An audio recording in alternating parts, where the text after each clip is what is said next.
Alléluia. Le Seigneur est bon, n'est-ce pas? Merci Jésus. Alléluia. Merci Seigneur Jésus. On vient devant toi ce matin, Seigneur. Humblement, Seigneur, au nom de ton Fils Jésus-Christ. On n'est pas digne de se présenter devant toi sans le sang de l'agneau qui était versé pour nous, Seigneur. Merci pour ce précieux sang qui nous permet de nous approcher de toi, Seigneur, avec confiance, de s'appuyer sur toi et de venir auprès de toi te demander ce qui est si cher à ton cœur, Seigneur Dieu. Non seulement ta volonté, mais que nos cœurs soient changés, Seigneur Dieu. Oui, ma prière ce matin, c'est change nos cœurs, Seigneur. Change nos cœurs, Seigneur. Amène-nous où tu désires, où tu veux, Père Saint. Nous t'en prions dans le nom de Jésus. Alléluia. Gloire à toi, Seigneur. Alléluia. Merci, Seigneur Jésus. Je vais enlever ça, je pense. Alléluia.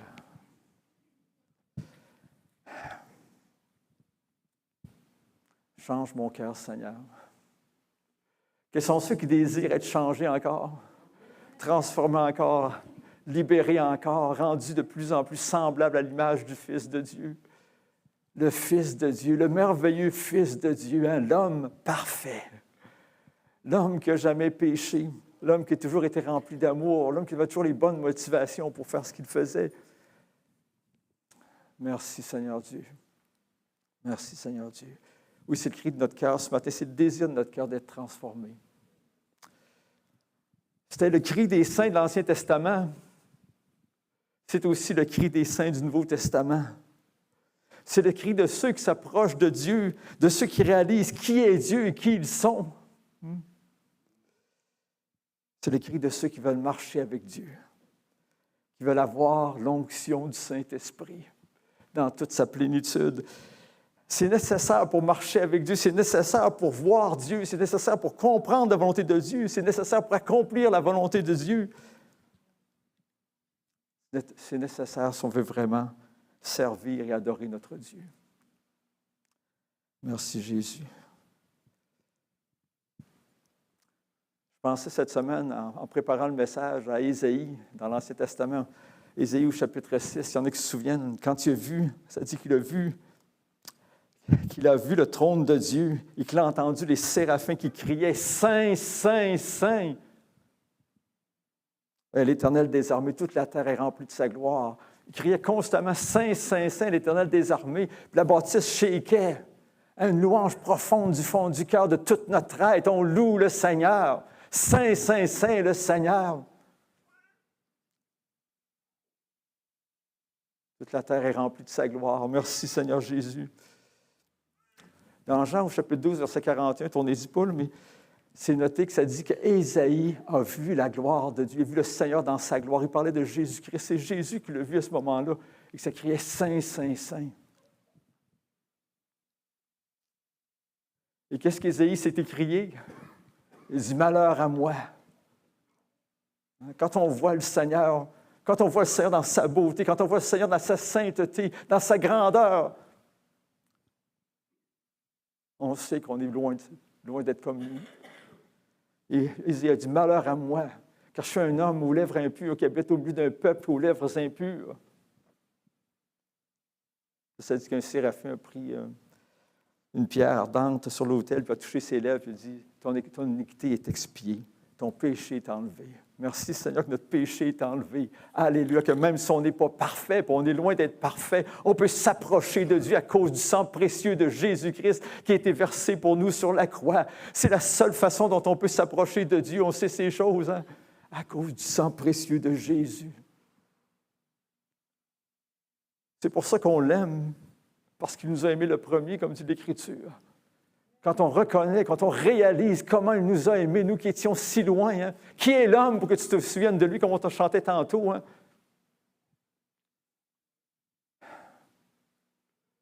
Qui est l'homme? Quand on regarde tout ce qui se passe sur la terre, je pensais à ça hier soir.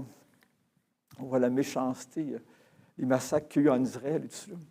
Puis je me disais, dans le fond, tout homme est capable de la même chose. Si on était né dans la même situation, à la même place, peut-être qu'on aurait fait les mêmes choses, on ne le sait pas. Hein? On n'a rien pour se vanter, on n'a rien pour s'élever. Si on a quelque chose, c'est à cause de la grâce de Dieu sur nos vies. Merci Seigneur Jésus. Nous autres aussi, on peut voir Jésus dans sa gloire à travers l'Écriture, quand on étudie la vie de Jésus, à travers l'adoration. Et ça nous dit dans l'Écriture que quand on contemple sa gloire, on est transformé. Alléluia! On est transformé de gloire en gloire comme par le Seigneur l'Esprit. Merci Seigneur Jésus. On est transformé.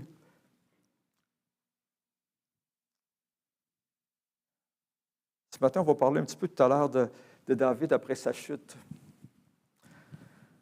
Après qu'il soit allé vers Bathsheba et qu'il a organisé la mort d'Uri, son mari. On doit voir aussi quelques versets d'un autre psalmiste qui est intéressant, où on peut voir que ces gens-là cherchaient à être transformés par le Seigneur, cherchaient à avoir la grâce de Dieu pour marcher dans ses voies, dans ses sentiers. Et Jésus nous a dit aussi, même dans le Nouveau Testament, il a dit « Heureux les pauvres en esprit, hein? » Car le royaume des cieux est à eux. C'est qui les pauvres en esprit? Ceux qui reconnaissent qu'ils sont pécheurs, qu'ils sont pauvres, qui ne peuvent pas se changer soi-même, qui ne peuvent pas vraiment arriver à plaire à Dieu par leurs propres efforts, leurs propres forces, mais qui dépendent de Dieu. Il dit ensuite, heureux les affligés, ceux qui sont affligés à cause de leurs conditions, qui voient comment est-ce que Dieu est saint, qui réalisent comment est-ce qu'ils ne le sont pas, qui sont loin encore, même si on a déjà été purifiés à la nouvelle naissance. Ils sont affligés à cause de ça, mais ils seront consolés parce que Dieu va les transformer de gloire en gloire. Merci Seigneur Jésus. Dernièrement, on a parlé souvent, on a fait souvent référence au verset, on va y tourner ensemble, dans Hébreux chapitre 12, verset 14.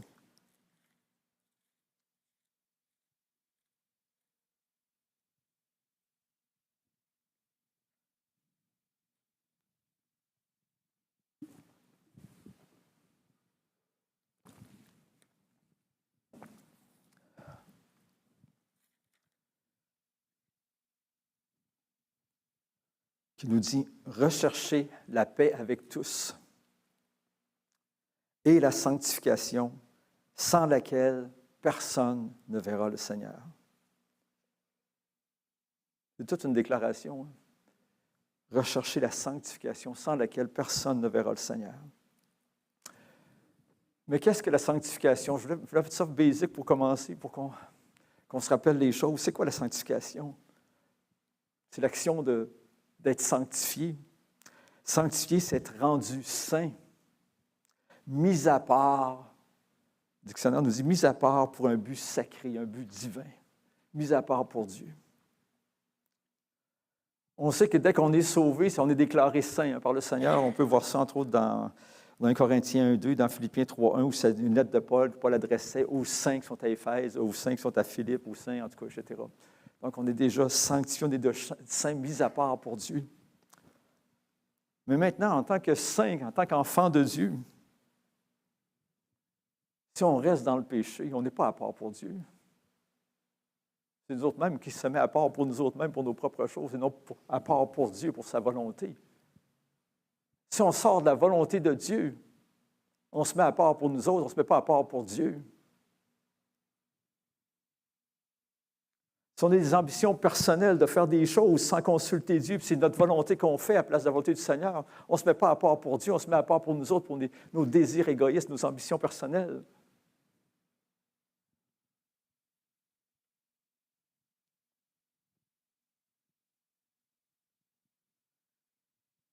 On a parlé dans la dernière semaine du péché. Hein. La parole de Dieu dit le salaire du péché, c'est la mort. Ce n'est pas à cause qu'on est chrétien que maintenant, il n'y a plus de péché ou qu'on peut faire ce qu'on veut et qu'on demande pardon. Ça ne marche pas comme ça. On recherche la sanctification. On se recherche à se mettre à part pour Dieu, à être saint pour lui.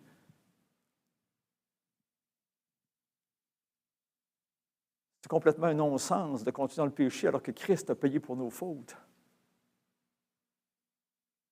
Ça nous dit ça dans Romains aussi. Il dit « Demeurions-nous dans le péché afin que la grâce abonde. » Paul dit « Loin de là. » Il dit « Ça n'a pas de bon sens. Voyons donc, ça n'a pas d'allure. Christ a payé pour nos péchés. Ce n'est pas pour qu'on reste dedans. » Et la parole de Dieu nous parle que le péché, c'est la mort, c'est la séparation d'avec Dieu. Et alors que quand on est sauvé, c'est la communion avec Dieu. On revient à lui. Puis quand on pêche, on se sépare de lui. Mais merci Seigneur Dieu qu'on ait un avocat auprès du Père si on a péché. Hein. On peut confesser notre péché, s'en repentir, puis on est purifié de toute iniquité. Donc, rechercher la sanctification, c'est rechercher d'être de plus en plus en Dieu, en Jésus-Christ, à demeurer en lui et être rendu semblable à l'image de son Fils. Il y a des choses qu'on peut faire, des choses qu'on ne peut pas faire. Hein. On peut obéir avec notre être extérieur, puis même là, c'est plus ou moins bon. Mais il y a juste Dieu qui peut vraiment changer le fond de notre cœur. C'est pour ça qu'on se doit de prier « Change mon cœur, Seigneur ».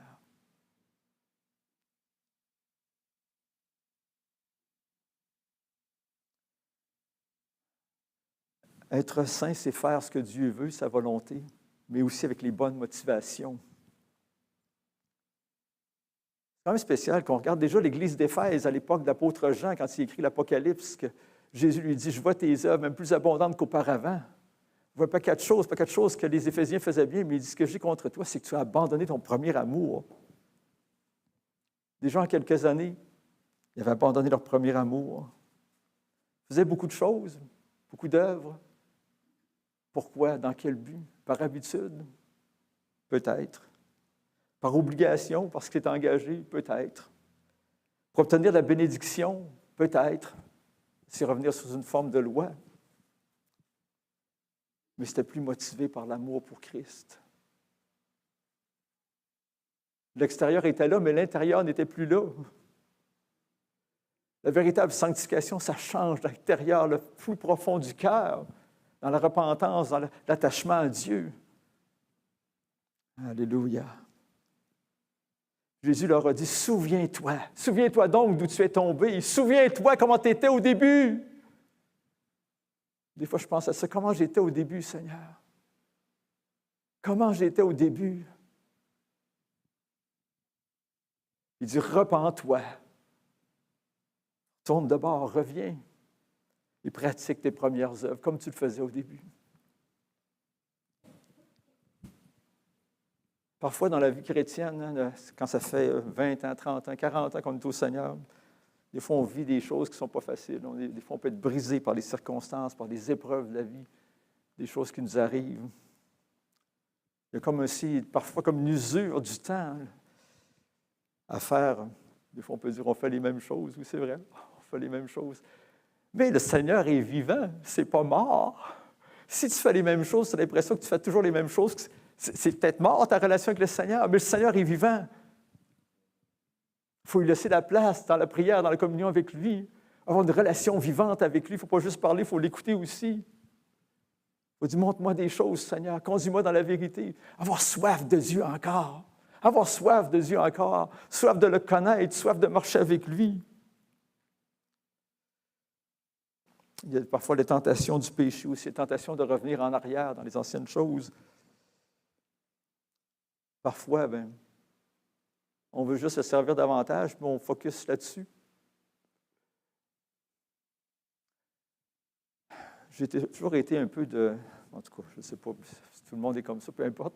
J'ai toujours été beaucoup du genre à chercher la volonté de Dieu. Dire, qu'est-ce que tu veux, moi, que je fasse? Qu'est-ce que tu veux que je fasse, Seigneur? Montre-moi ce que tu désires, ce que tu veux. Le Seigneur m'a parlé il y a quelques semaines, il disait, oui, c'est bien. Il disait, c'est encore mieux. Il dit, change mon cœur. Prie pour que ton cœur soit changé et que tu fasses naturellement ce que je veux que tu fasses dans la vie de tous les jours. Ça, c'est un point important. Oui, il y a toute la volonté aussi qui, moi, je pourrais dire, de se préparer à quelque chose d'autre. Il faut quelqu'un, je ne sais pas, qui va faire de la musique, si on l'appelle à ça, qui va se préparer, pratiquer, faire suivre des cours peut-être. Mais il y a aussi, le plus important, c'est que le cœur soit changé, qu'on fasse de façon naturelle, si on peut dire, les choses que Dieu veut que nous fassions dans la vie de tous les jours, et qu'on se prépare aussi à ce que Dieu nous appelle à faire.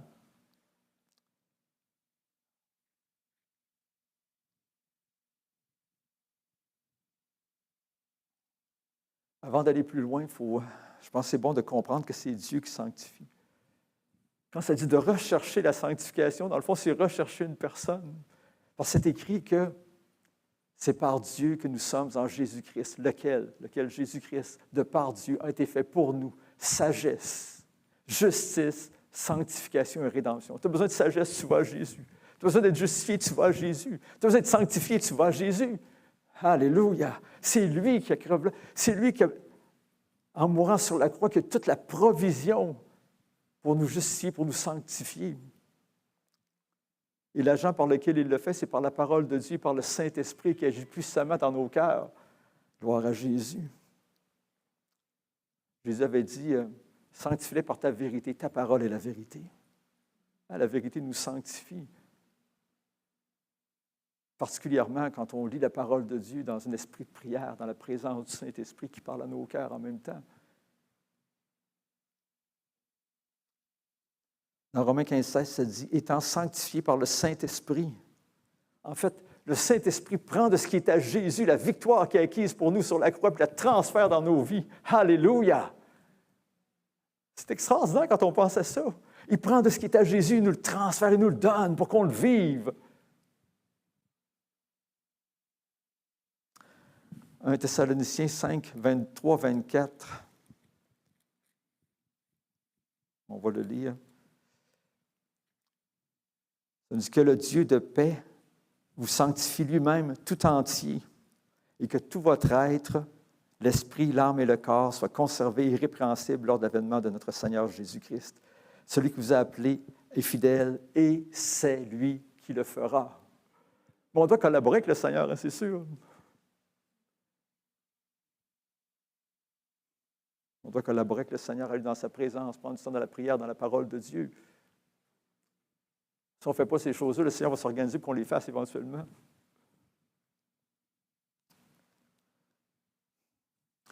Donc, on va aller dans le psaume 51. On dit qu'on allait parler de David, le psaume 51.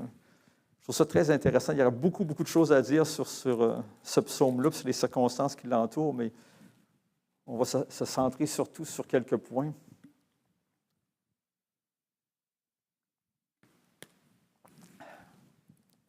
Le psaume 51, c'est David qui crie au Seigneur, non seulement pour le pardon, mais aussi pour que son cœur soit changé, soit renouvelé. C'est écrit au verset 1, c'est qu'au chef des chantres, psaume de David, verset 2, lorsque Nathan le prophète vint à lui, après que David fut allé vers Bathsheba. On sait que David avait commis l'adultère, et non seulement ça, il avait organisé le meurtre d'Uri, son mari, donc il avait commis un meurtre aussi. Et toutes ces deux choses-là méritaient la mort, selon la loi. Mais Dieu avait dit par la bouche de Nathan que Dieu lui pardonnait qu'il ne mourrait pas. Par contre, on sait qu'il y a eu des conséquences dans la vie de David, le reste de sa vie, suite à ça. Mais ce que je veux dire avant de commencer, c'est que David, c'était un homme selon le cœur de Dieu, un homme qui était proche de Dieu. On regarde les Écritures dans les psaumes qui sont avant le psaume 51, même qui écrit des choses extraordinaires. Et combien de fois on voit David qui crie à Dieu. À un moment donné, il crie au Seigneur dans un psaume, je ne me souviens pas lequel, il dit « Seigneur, réponds à ma prière, sinon je vais être comme le reste des hommes. » Ça laisse quoi sous-entendre? C'est qu'il a besoin d'être changé dans sa vie, il a besoin que le Seigneur opère des miracles dans sa vie, des transformations dans son cœur. D'autres versets, ça dit qu'il s'enfonçait dans la boue, mais qui criait à Dieu, puis que Dieu le secourut, il a établi ses pieds sur le roc, puis il a mis dans mon cœur un chant nouveau. Alléluia, pour exalter le Seigneur, pour louer son nom. L'intervention du Seigneur dans la vie de David était fréquente. David se confiait en Dieu, David s'appuyait sur son Dieu. Une chose qui me frappe, avant que David commette l'adultère, je ne pense pas que ça a changé du jour au lendemain. Pour là que tranquillement, c'était éloigné un peu du Seigneur. Je ne pense pas qu'on puisse se voir dans l'Écriture, c'est des suppositions, vous allez me dire, mais ça ne se fait pas du jour au lendemain, des choses comme ça. Il y a quelque chose qui s'est opéré tranquillement, probablement qu'il s'est éloigné du Seigneur. Il y avait des petites choses dans sa vie qu'il tolérait. Hein? Est-ce qu'il y a des petites choses dans nos vies qu'on tolère, qu'on sait que ce n'est pas la volonté de Dieu? Change mon cœur, Seigneur. Change mon cœur, Seigneur. Donne-nous cet esprit-là, cette volonté-là de ne pas tolérer les choses que Dieu n'aime pas. Et tranquillement, en tout cas, David a glissé, peut-être qu'il s'enfonçait dans la boue, justement, puis qu'il n'a pas crié au Seigneur comme il le faisait auparavant. Et qu'il a tombé avec les conséquences que ça a eues. Donc, le but de ce matin, c'est de nous encourager, évidemment, à prier, à être changé, à demander au Seigneur.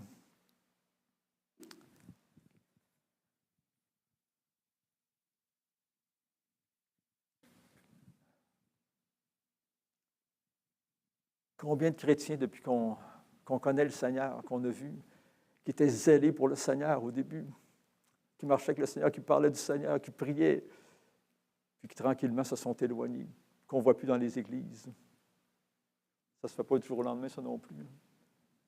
Tranquillement, se sont éloignés du Seigneur. Ils ont arrêté de rechercher la sanctification. Arrêtez de rechercher la présence de Dieu. Arrêtez de rechercher, de prier que Dieu change leur cœur, que Dieu œuvre dans leur vie.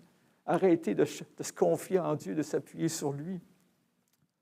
Tranquillement, ont été séduits. L'apôtre Pierre disait que de ne pas déchoir de notre fermeté, de rester ferme dans le Seigneur, ferme dans les choses qui sont vraies. Il faut rester ferme. L'Écriture nous dit aussi à plusieurs endroits d'être sobre.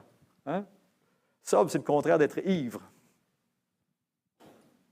On sait que quelqu'un qui est ivre, il va faire des choses des fois qu'il regrette. Si on n'est pas sobre dans le Seigneur non plus, on peut faire des choses qu'on va regretter après. Il faut rester ferme en Dieu, sobre, conscient des choses qui se passent. Ce n'est pas juste notre vie qui compte, c'est la vie de nos proches aussi, souvent parce qu'on a une influence sur les autres. Hein? Le père, la mère qui marchent tout croche, qui n'ont pas un exemple, qui ne lisent pas la parole de Dieu, qui ne prient pas, quel exemple qu'ils donnent à leurs enfants?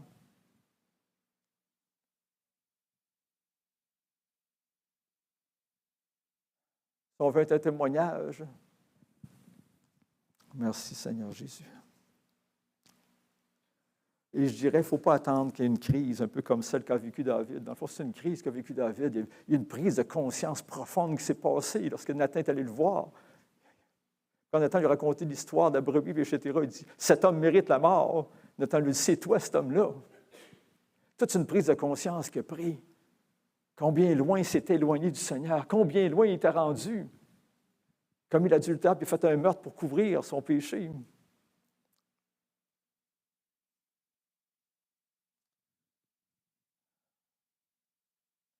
Gloire à Dieu, David s'est ressaisi puis est revenu au Seigneur de tout son cœur. Alléluia. Le psaume 51 est vraiment instructif et il est particulièrement, à mon point de vue, inspiré de Dieu. Toute la parole est inspirée de Dieu, mais Dieu l'a inspiré pour l'aider, pour le sortir de la boue dans laquelle il s'était enfoncé. Dans ce psaume-là, je notais des choses qui sont importantes qu'on voit. On peut voir l'honnêteté de David devant le Seigneur. On voit la vraie repentance. On voit sa connaissance de la nature humaine. On voit sa connaissance du cœur de Dieu. On voit aussi qu'il y a connaissance du pardon qui vient à cause d'un sacrifice sanglant, d'une victime innocente qui a payé à sa place. On voit aussi comment David comprend la différence entre juste recevoir le pardon de Dieu puis aussi chercher à être délivré de la puissance du péché. Ça, c'est très important. Quelqu'un, enfant de Dieu, qui vient au Seigneur et qui se réjouit du pardon des péchés, mais qui ne va pas plus loin dans la sanctification pour être délivré du péché, pour marcher avec le Seigneur, pour se rapprocher de lui de jour en jour. Souvent, il va s'éloigner tranquillement.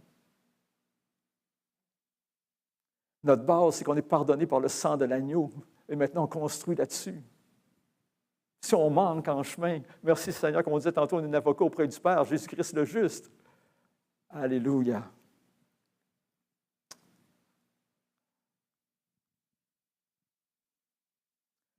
Le péché, on le sait, hein, ça vient du cœur de l'homme. Jésus dit, c'est du cœur de l'homme que vient les adultères, les mensonges, les guerres, la haine. Donc, il faut que le cœur soit changé. Il faut que le cœur soit changé. Seul Dieu peut faire ça changer le cœur, le fond du cœur de l'homme. Comme on disait tantôt, l'homme peut se plier extérieurement à des commandements, mais ça ne le change pas. Je dois faire une petite parenthèse. C'est-à-dire dans l'Écriture qu'on était dégagé de la loi, qu'on n'appartient plus à la loi, mais on appartient à Christ. Et que celui qui s'attache à la loi est adultère face à Christ, un adultère spirituel. On voit ça dans Romains chapitre 7. Pourtant, Paul nous dit que la loi est bonne. Pourquoi? Parce que la loi ne nous justifiera jamais. Il y a juste Christ qui peut nous justifier. La loi n'a pas le pouvoir de nous transformer. Christ a le pouvoir de nous transformer. pour ça qu'il faut s'attacher à Christ. Paul lui disait que la loi était comme un pédagogue pour nous conduire à Christ, pour être justifié. Mais la loi est en quelque sorte aussi un pédagogue pour nous conduire à Christ, pour avoir la transformation dans notre vie. La loi nous montre ce qui n'est pas bon. Mais c'est Jésus qui peut nous changer, qui peut nous transformer quand on le désire profondément. Merci Seigneur Jésus. Donc, on va lire les versets 3, 4 et 5 pour commencer.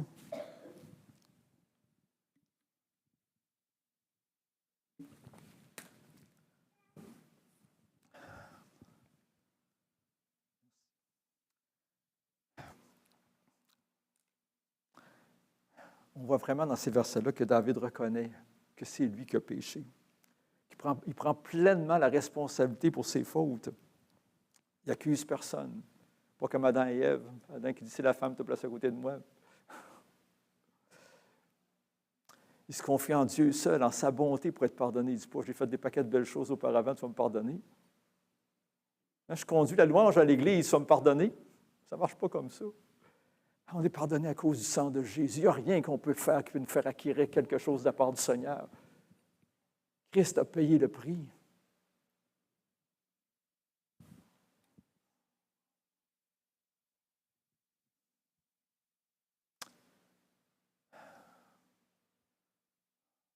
À un moment ou l'autre, on a tous besoin de repentance dans notre vie. Quand on prend conscience, qu'on disait tantôt, de qui est Jésus-Christ, de sa gloire, sa grandeur.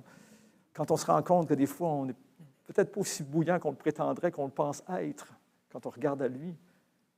Peut-être on considère des fois qu'on s'est refroidi, quand on prend conscience de ces choses-là, qu'on a tranquillement abandonné notre premier amour, qu'on s'est éloigné, qu'on est peut-être même rétrograde. On a manqué d'amour, on a désobéi à sa volonté. On a besoin de repentance. Alors David prie, « Ô Dieu, aie pitié de moi dans ta bonté. »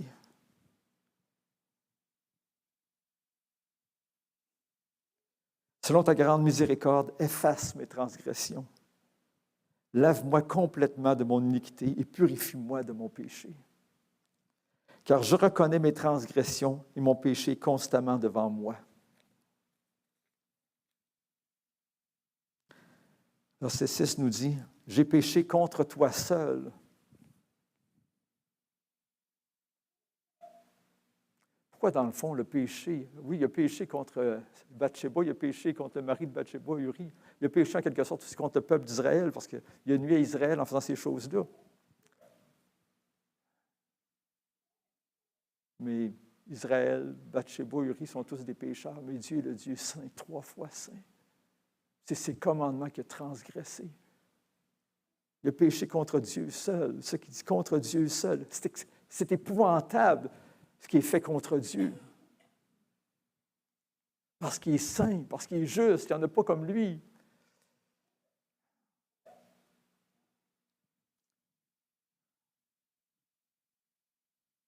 Et j'ai fait ce qui est mal à tes yeux.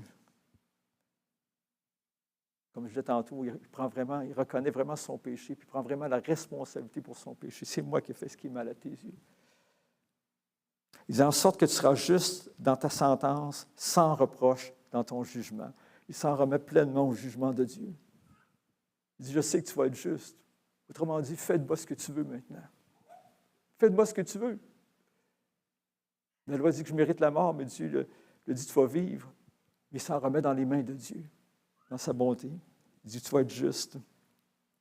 Et le verset 8, il dit, mais tu veux que la vérité soit au fond du cœur.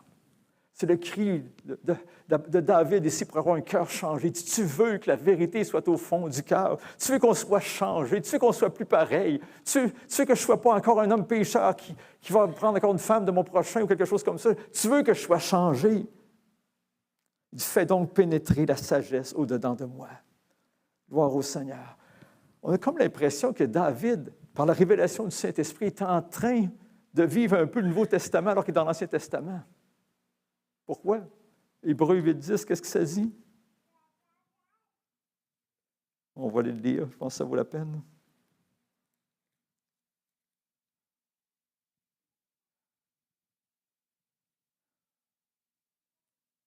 Mais voici l'alliance que je ferai avec la maison d'Israël après ces jours-là, dit le Seigneur. Je mettrai mes lois dans leur esprit, je les écrirai dans leur cœur et je serai leur Dieu. Ils seront mon peuple. Alléluia. David réalisait qu'il avait besoin d'être changé, comme d'une nouvelle naissance, finalement. C'est comme ça qu'il réalisait par l'éclairage du Saint-Esprit. Dieu dit qu'il va écrire ses lois dans notre cœur, dans notre esprit, dans notre intelligence. Est-ce qu'on le désire? Est-ce qu'on lui demande? Hein? Change mon cœur, Seigneur. Écris tes lois dans mon cœur, écris tes lois dans mon esprit, afin que je ne pêche pas contre toi. Que je sois transformé, Seigneur, que je ne sois plus le même. Alléluia. Verset 9, il dit « Purifie-moi avec l'hysope et je serai pur. » C'est drôle qu'il dit « Purifie-moi avec l'hysope. »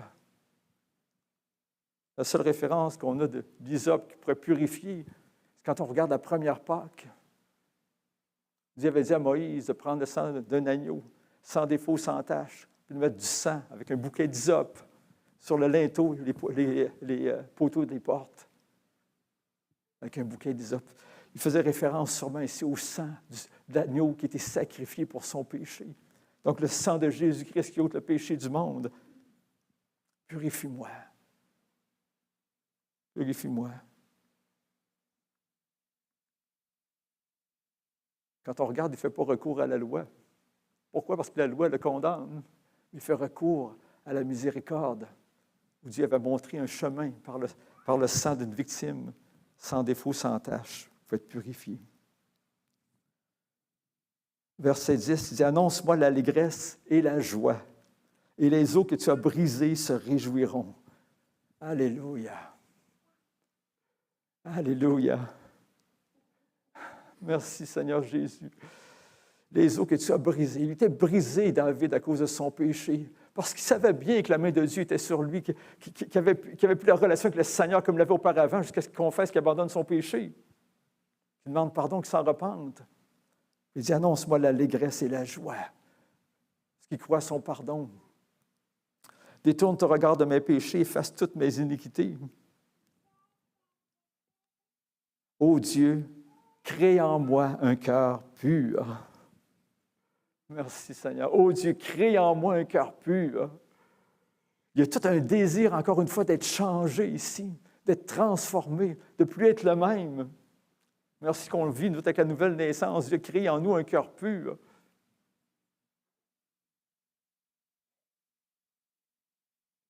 Il faut garder ce cœur pur-là, puis le laisser être purifié complètement par le Seigneur. Il a commencé une œuvre lors de la nouvelle naissance, puis il veut la rendre parfaite pour le jour de Christ. Pour ça, il faut continuer, il faut persévérer, évidemment. Crée en moi un cœur pur. Renouvelle en moi un esprit bien disposé. Comme on disait des fois dans notre vie, à travers les épreuves, à travers l'usure du temps, que je pourrais dire, à travers les difficultés qu'on peut rencontrer, à travers les déceptions, parfois des prières qui fait longtemps qu'on a faites, qu'on ne voit pas encore les réponses, qu'on peut venir décourager, etc. Mais David prie, renouvelle en moi un esprit bien disposé. Hein? Renouvelle en moi ce que j'avais au départ, j'étais bien disposé envers toi, je te faisais confiance. Renouvelle en moi ces choses-là pour que je continue à marcher avec toi dans la joie. Et qu'un esprit de bonne volonté me soutienne. Alléluia.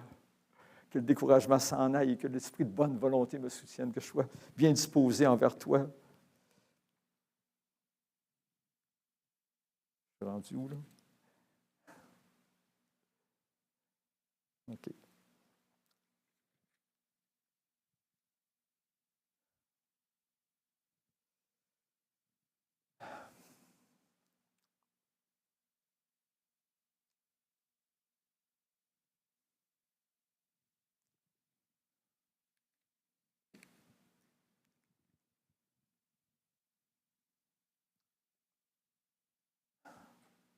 Ne me rejette pas loin de ta face. Ne me retire pas ton Esprit Saint. On sait dans la Nouvelle Alliance que quand on se repent, qu'on revient à Jésus-Christ, qu'on est purifié de tout péché, qu'on n'a pas à s'inquiéter que Dieu nous se retire de nous autres.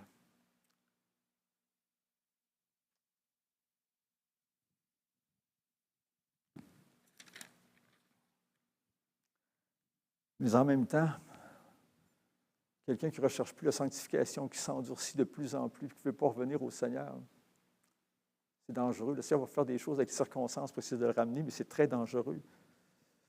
C'est la doctrine une fois sauvé, toujours sauvé. Ce n'est pas dans la Bible, ça. Ce n'est pas une assurance inconditionnelle du salut. Tu as été sauvé un jour, tu vas faire n'importe quoi de ta vie, tu t'en fous après ça. Ça va faire que tu vas aller au ciel. C'est une assurance conditionnelle à ce qu'on continue dans la foi, dans la marche avec le Seigneur. C'est conditionnel à notre conduite, à rester proche du Seigneur. Pas qu'on est nécessairement conditionnel à notre performance, à nos réussites, mais conditionnel à ce qu'on demeure attaché à la grâce de Dieu par la foi et qu'on désire toujours marcher avec lui et lui plaire.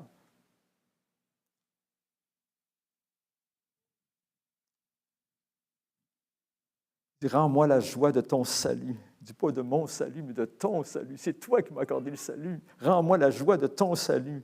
Qu'un esprit de bonne volonté me soutienne. J'enseignerai tes voies à ceux qui les transgressent. Avant qu'il se repente de son péché, comment pouvait-il enseigner les voies à ceux qui les transgressent? Comment pouvait-il appeler les autres à la repentance? Lui-même ne se repentait pas. Hein? Comment voulons-nous être un témoignage si on marche tout croche?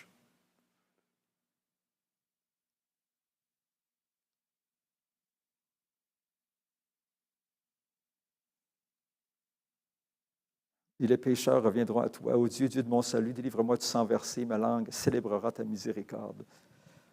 Merci, Seigneur Jésus.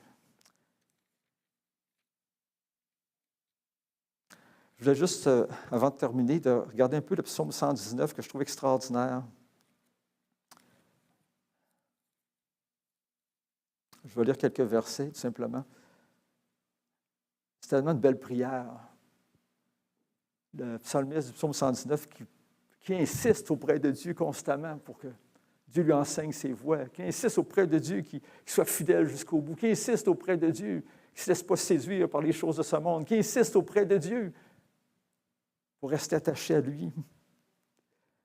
On va lire juste quelques versets, versets 10 et 11. Il dit, « Je te cherche de tout mon cœur. » Fais ce qu'il y a à faire. « Ne me laisse pas égarer loin de tes commandements. » Laisse-moi pas égarer loin de tes commandements. Comme David avait prié aussi, « Sonde-moi, ô Dieu, et connais mon cœur. Regarde si je suis sur une mauvaise voie et conduis-moi sur la voie de l'éternité. » Il désire, je te cherche de tout mon cœur. Ne me laisse pas égarer. Laisse-moi pas égarer, Seigneur, loin de tes commandements. Verset 29. « Éloigne de moi la voie du mensonge et accorde-moi la grâce de suivre ta loi. » Verset 33. « Enseigne-moi, Éternel, la voie de tes statuts, pour que je la retienne jusqu'à la fin. » Que je sois assez intelligent pour le retenir jusqu'à la fin, assez sage pour ça. « Donne-moi l'intelligence pour que je garde ta loi et que je l'observe de tout mon cœur. Conduis-moi dans le sentier de tes commandements, car je l'aime. Incline mon cœur vers tes préceptes et non vers le gain. » Que ce soit plus important pour nous autres de demeurer en Jésus-Christ, de rechercher la sanctification plus important que tout le reste. Détourne mes yeux de la vie des choses vaines. Fais-moi vivre dans ta voie. Merci, Seigneur Jésus. Dans le fond, la sanctification, quand on y réfléchit bien, c'est une grande bénédiction pour nous autres. Parce qu'on reste proche de Dieu. Parce qu'on sort de la boue.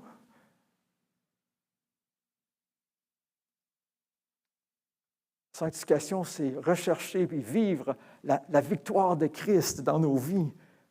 Vivre l'autorité de Christ en nous, vivre l'amour de Christ en nous, vivre la force de Christ en nous, vivre la paix de Christ en nous, vivre le fruit de l'Esprit en nous. Et on peut s'attendre au Seigneur quand on crie à lui, parce qu'on est dans l'ère de la grâce et que ça dit qu'il vient guérir les cœurs brisés. Ton cœur est brisé, approche-toi de lui. Approche-toi de lui. Viens guérir les cœurs brisés.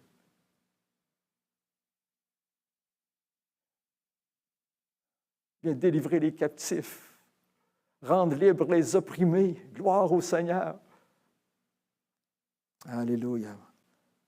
Alors,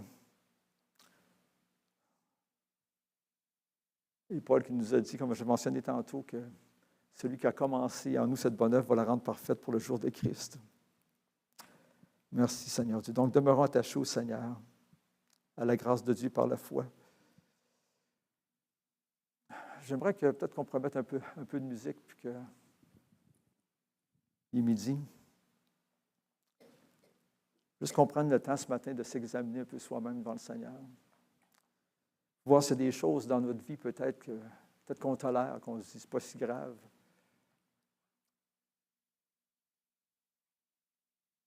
Mais c'est grave parce que c'est rare qu'une petite chose demeure petite. Ça commence par une petite chose, qu'on s'éloigne du Seigneur tranquillement. Et puis après ça, les gens se retrouvent loin du Seigneur. Merci, Seigneur Dieu Tout-Puissant. Père, on te rend grâce pour ta parole, Seigneur. Ta parole qui est la vérité. Seigneur, je ne sais pas si j'ai bien amené ce que tu voulais, Seigneur Dieu. Mais je te demande que ton Esprit Saint, Père, nous convainque, Seigneur Dieu, de faire les bons choix dans nos vies, Seigneur, de s'humilier devant toi, Père, de contempler ta gloire. Donne-nous des yeux pour voir, Seigneur, qui est ton Fils, Seigneur, comment est-ce qu'il est saint, comment il est beau, comment il est parfait, Seigneur Dieu. Et donne-nous ce désir profond, Seigneur, d'être transformé par toi, d'être rendu semblable à l'image de ton Fils Jésus-Christ, Seigneur, et de briller, Seigneur, comme des flambeaux dans ce monde, Seigneur Dieu Tout-Puissant, par la gloire de Dieu, par la grâce de Dieu qui est en nous, Seigneur. Oh Père éternel, si quelqu'un a péché, peu importe, Seigneur Dieu, qu'on puisse en prendre la responsabilité, le confesser, Seigneur. Et dire, Seigneur, viens à mon secours, viens, change-moi, et donne-moi la force, Seigneur Dieu, de marcher chaque jour dans tes voies. Oh Père, nous t'en prions dans le nom de Jésus, Seigneur, et te remercie, Père. Alléluia. S'il y en a ce matin qui veulent juste se prosterner devant le Seigneur, vous pouvez avancer en avant. Seigneur, on te rend grâce, Père. On te remercie, mon Dieu. On te remercie, mon Dieu. On te remercie. On veut voir ta gloire, Seigneur, dans notre Église. On veut voir des âmes sauvées, Seigneur. Prépare-nous, oh Dieu. Prépare-nous, Père. Change nos cœurs, Seigneur. Change nos cœurs, Seigneur Dieu, qu'on soit préparés par toi. Seigneur, change nos cœurs, Seigneur Dieu, qu'on ne laisse aucun obstacle nous empêcher de faire ta volonté, Seigneur Dieu Tout-Puissant. Seigneur, change-nous, Père éternel, et fortifie-nous. Fortifie-nous, Seigneur, à tous égards, par ta puissance glorieuse. Seigneur, affermis-nous en toi, Seigneur. Donne-nous de tenir ferme, Père éternel, dans la vérité. Ferme, Seigneur Dieu Tout-Puissant, dans tes voies, Seigneur. Donne-nous de marcher sur toute la puissance de l'ennemi, telle que tu l'as dit, Seigneur Jésus-Christ. Et d'être vraiment, Seigneur Dieu, des enfants de Dieu. Marcher vraiment comme un enfant de Dieu, comme tu le désires, comme tu le veux, Seigneur. Proche de ton cœur, dans ta présence. Oh, Seigneur Dieu Tout-Puissant. Remplis-nous de ton esprit aussi, Seigneur. Remplis-nous de ton esprit, Seigneur Dieu. Alléluia. Et que Christ soit exalté dans nos vies. Amen. Amen. Alléluia. Merci, Jésus. Amen.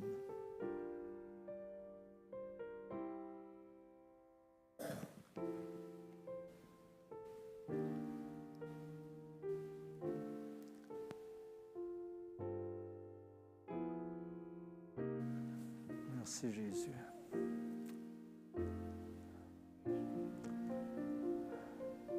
On veut te connaître davantage, Seigneur.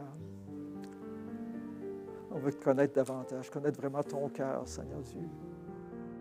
Ton amour, ta grandeur. Et être émerveillé encore devant toi, Seigneur Dieu. Vivre quelque chose dans ta présence en toi, Seigneur Dieu.